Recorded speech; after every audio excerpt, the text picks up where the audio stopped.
আমরা আসছি এইখানে কাকারাতে পাতা সিডসের বিগ বস 129 করলার মাঠ দেখতে। এখানে সাথে আসছে আমার এলাকার আমার সিনিয়র বড় ভাই নুরুল হুদা, উনিও করলা চাষ করে। তো আমরা দেখতে আসছি করলার কোন জাতটা ভালো হয়, যেহেতু আমরা চাষ করব ওই জন্য।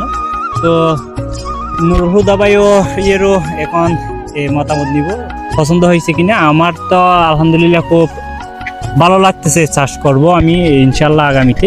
তো ভাই আপনি করবেন? আসসালামু আলাইকুম।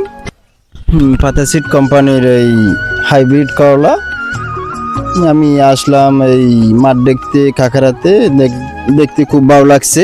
দেখলাম আপনারা এই ভিডিওতে দেখতে পারেন করলাগুলো এই অনেক লম্বা বা অনেক দেখতে খুব সুন্দর।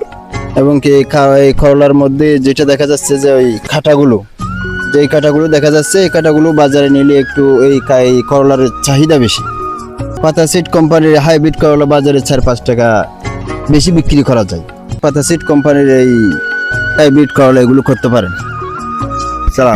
এগিয়ে হচ্ছে সবচেয়ে ভালো দিক হচ্ছে কাঁটাগুলা একদম বুতা কাঁটা যুক্ত, যেটা পরিবহন করতে সহজ। পাতা সিডসের বিগ বস করলাটা সবচেয়ে সেরা হবে বলে আমি আশা করি। আগামী কয়েক বছরের মধ্যে একটা চট্টগ্রামের মধ্যে সবচেয়ে পছন্দের তালিকায় পাতা সিডসের বিগ বস করলাটা থাকবে বলে আমি আশা করি। আমি চাষ করব, আপনারাও চাষ করতে পারেন। আসসালামু আলাইকুম।